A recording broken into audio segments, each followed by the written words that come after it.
চট্টগ্রাম আদালতে চাঁদাবাজের বিরুদ্ধে মামলা করায় হুমকির মুখে সাংবাদিক পরিবার। প্রশাসনের হস্তক্ষেপ কামনা। চট্টগ্রামে চাঁদাবাজি মামলা করায় প্রতিনিয়ত হুমকির মুখে আছেন বেসরকারি টেলিভিশন কর্মকর্তা সাংবাদিক বিপ্লব মজুমদার ও তার বড় ভাই মামলার বাদী দোলন মজুমদার সহ তাদের পরিবার। এমন অভিযোগ উঠেছে স্থানীয় প্রভাবশালীদের বিরুদ্ধে। বর্তমানে নিরাপত্তাহীনতায় ভুগছেন ওই পরিবারের সদস্যরা। সোমবার সকালে এমন অভিযোগ করেছেন মামলার বাদী ভুক্তভোগী দোলন মজুমদার।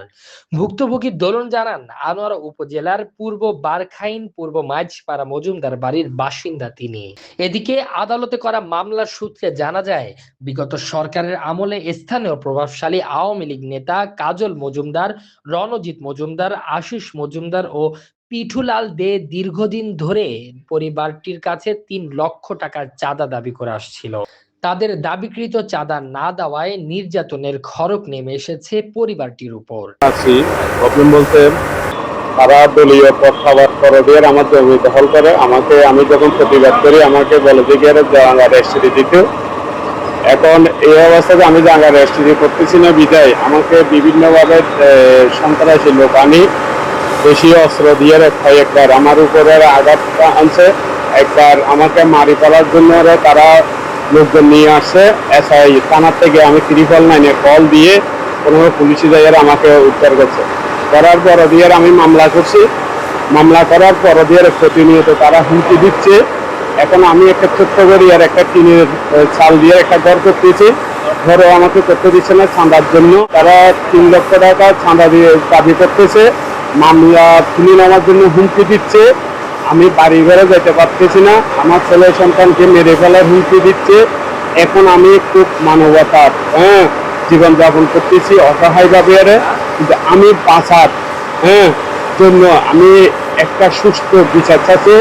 এই সন্ত্রাসী বাবু রণ মজুমদার, রণজিৎ মজুমদার, কাজল মজুমদার, পিটু মজুমদার, আশিস তারা সহ এবং তাদের কতগুলো পেটুয়া বাহিনী আছে অস্ত্র শস্ত্র নিয়েই প্রতিনিয়ত আমার বাড়ি ঘরে রাত্রের মধ্যে যাইয়া ঘরের মধ্যে বাড়ি করতেছে।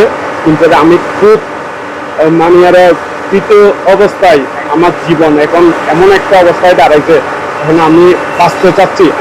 এরই ধারাবাহিকতায় বেশ কয়েকবার সন্ত্রাসী বাহিনী জায়গা দখলের চেষ্টা করে। সর্বশেষ গত 3 অক্টোবর রাতে একদল সন্ত্রাসী চাঁদা দাবি করেন, না পেয়ে দোলন মজুমদার সহ তার বৃদ্ধ মাকে মারধর করে। ভুক্তভোগীদের অভিযোগ, সন্ত্রাসীরা এখনো বাড়িতে এসে মেরে ফেলার হুমকি দিচ্ছে প্রতিনিয়ত। আদালতের মামলাটি এখনো তদন্তে রয়েছে।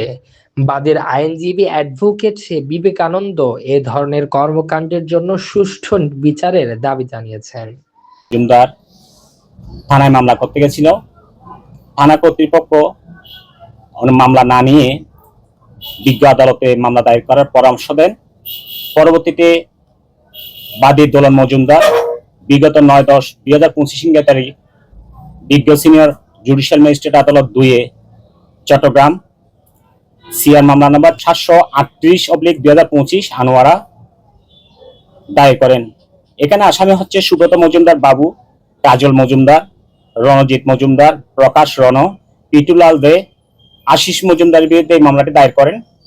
পরবর্তী বিজ্ঞ আদালত সন্তুষ্ট হয়ে এই মামলাটি আনোয়ারা থানা ওসি কে তদন্তের জন্য নির্দেশ প্রদান করেন। এই আসামিরা যখন অবৈধভাবে তার ঘরে প্রবেশ করে, ভাঙচুর করে, ক্ষতি সাধন করেন এবং তার মাকে মারধর করেছে এবং চাঁদা দাবি করেছে, ঘরে ঢুকে তার থেকে টাকা চুরি করে এবং তাদেরকে হুমকি দামকির কারণে এই মামলাটাই দায়ের করেছেন।